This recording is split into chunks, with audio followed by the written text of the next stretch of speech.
Om Swastiastu. Assalamualaikum warahmatullahi wabarakatuh. Salam nama budaya, salam kebajikan, dan salam harmoni. Di sini saya akan memaparkan jawaban mengenai pertanyaan dari ujian tengah semester mata kuliah teknologi baru dalam pengajaran dan pembelajaran. Sebelum itu, izinkan saya memperkenalkan diri terlebih dahulu. Perkenalkan, nama saya Nikoma Wimanendra Putri, nomor absen 6 dari kelas 18. Pertanyaan dari ujian tengah semester memiliki 5 pertanyaan. Pertanyaan pertama, pandemi COVID-19 telah mempercepat penggunaan perangkat teknologi digital dalam proses pendidikan. Menurut Anda, bagaimana dampak teknologi baru terhadap sekolah, belajar, dan pembelajaran? Nah, dampak teknologi baru terhadap sekolah, belajar, dan pembelajaran pada masa pandemi COVID-19 sangat berpengaruh dan cepat dirasakan oleh siswa, guru, dan bahkan orang tua siswa. Penggunaan teknologi baru dalam dunia pendidikan mempunyai dampak positif dan dampak negatif.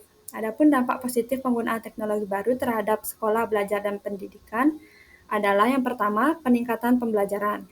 Teknologi baru mempunyai potensi untuk meningkatkan pendidikan dengan memungkinkan penggunaan alat dan aplikasi digital dalam pembelajaran.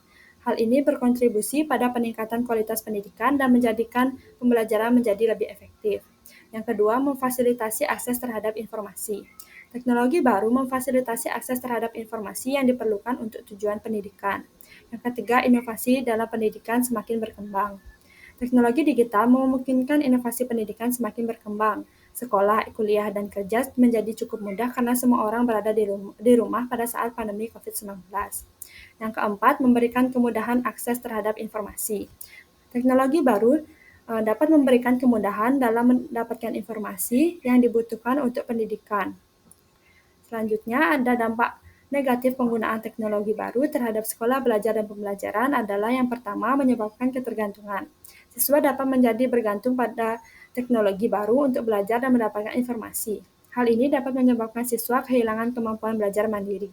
Selain itu, penggunaan teknologi dapat membuat anak menjadi lebih rentan memiliki perilaku yang pemalas dan boros. Yang kedua, meningkatkan potensi kecurangan. Teknologi baru juga dapat membantu siswa dalam menyelesaikan tugas dengan lebih mudah, misalnya menyalin karya dari internet atau menggunakan aplikasi plagiat. Hal ini akan meningkatkan potensi kecurangan pada diri individu. Yang ketiga, mendorong interaksi sosial. Berfokus pada teknologi dan aplikasi digital dapat meningkatkan keterampilan sosial dan interaksi antar siswa. Hal ini dapat mempengaruhi perkembangan kepribadian siswa. Yang keempat, ada kesenjangan digital. Kesenjangan digital dalam konteks akses internet dapat meningkatkan kemungkinan ketimpangan bagi siswa di Indonesia untuk dapat mengakses sumber daya pendidikan. Selanjutnya, pertanyaan kedua. Teknologi juga telah membawa perubahan mendasar dalam dunia kerja. Coba Anda jelaskan perubahan apa saja yang terjadi dalam dunia kerja dan bagaimana cara Anda untuk mempersiapkan diri menghadapi perubahan tersebut. Perubahan mendasar yang terjadi akibat adanya teknologi dalam dunia kerja yang pertama, meningkatkan komunikasi dan kolaborasi. Teknologi telah membuat komunikasi dengan orang lain menjadi lebih mudah dibandingkan sebelumnya, dan hal ini sangat penting dalam dunia kerja saat ini. Platform berbasis cloud seperti Microsoft Teams, Zoom, dan aplikasi lainnya terus memberikan peluang bagi tenaga kerja untuk tetap terhubung dan mencapai tingkat komunikasi yang dapat dicapai dengan lebih efektif dibandingkan sebelum terjadinya pandemi dan beralih ke pekerjaan jarak jauh.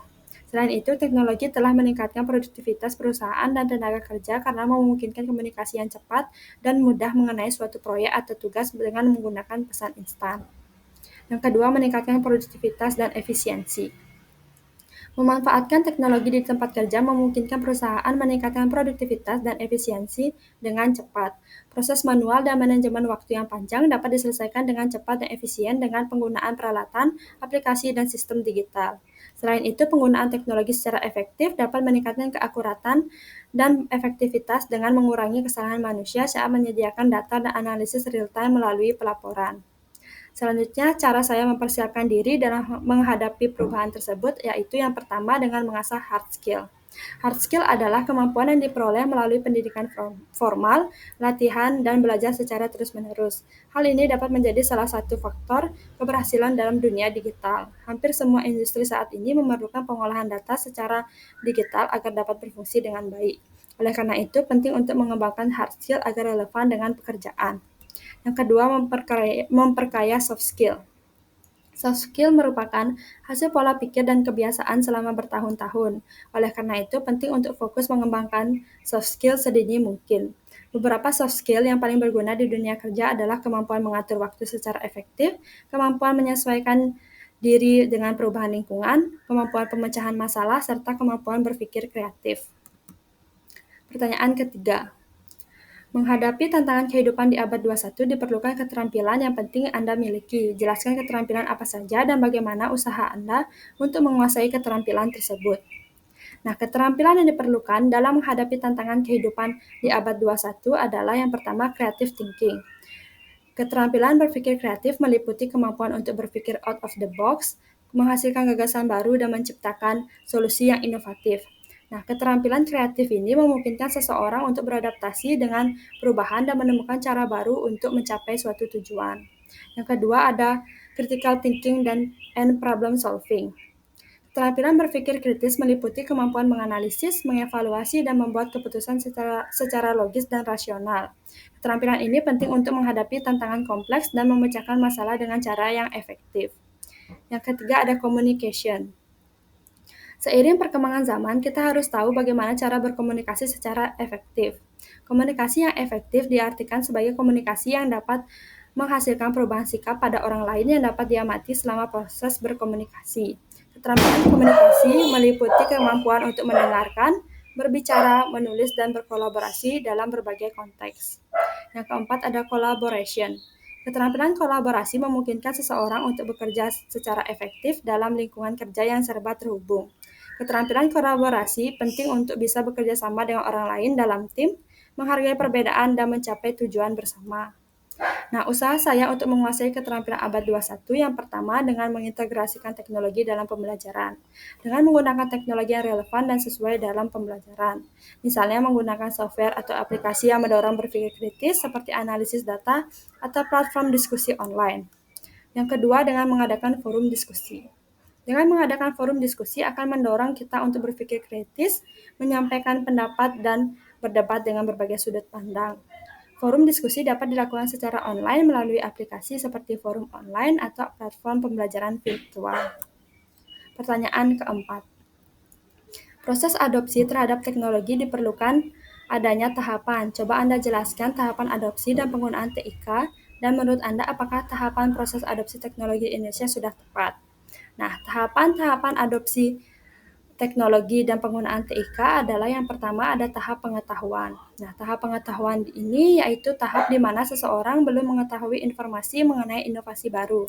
Nah, agar seseorang tahu, maka inovasi itu perlu disampaikan melalui berbagai saluran komunikasi, bisa melalui saluran komunikasi antarpersonal, melalui media cetak maupun elektronik, serta saluran lain tergantung tujuan, kepentingan, dan juga siapa sasarannya. Yang kedua ada tahap persuasi. Nah, tahap persuasi ini merupakan tahap yang berada pada wilayah pemikiran calon pengguna. Tahap ini adalah langkah di mana seseorang sedang mempertimbangkan apakah ia akan mengadopsi inovasi atau tidak. Nah, dalam tahap ini, seseorang belum terlihat menerima sebuah inovasi. Prosesnya masih dalam pemikiran seseorang dan belum ada tindakan. Yang ketiga ada tahap pengambilan keputusan. Dalam tahap ini, seseorang membuat keputusan akhir apakah mereka akan mengadopsi atau menolak sebuah inovasi. Namun demikian, meskipun seseorang sudah mengambil keputusan, bisa memungkinkan terjadinya perubahan dalam adopsi teknologi komunikasi.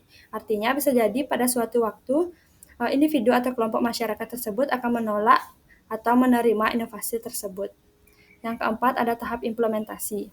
Dalam tahap ini, seseorang yang sudah mengadopsi inovasi mulai menggunakannya sambil mempelajari lebih jauh tentang hal tersebut. Tahap ini memungkinkan seseorang telah memutuskan untuk menerapkan inovasi itu untuk dirinya. Namun dalam tahap ini masih terus mencari informasi lain yang bisa memantapkan dirinya untuk menerima inovasi tersebut.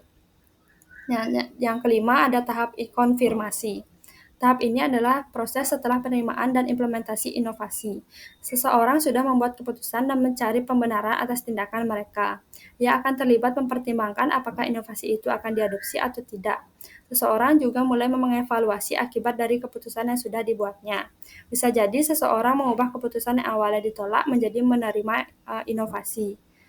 Setelah itu mengevaluasinya. Nah, dalam posisi ini individu mulai sadar akan dampak teknologi komunikasi jika menggunakannya secara tidak bijak.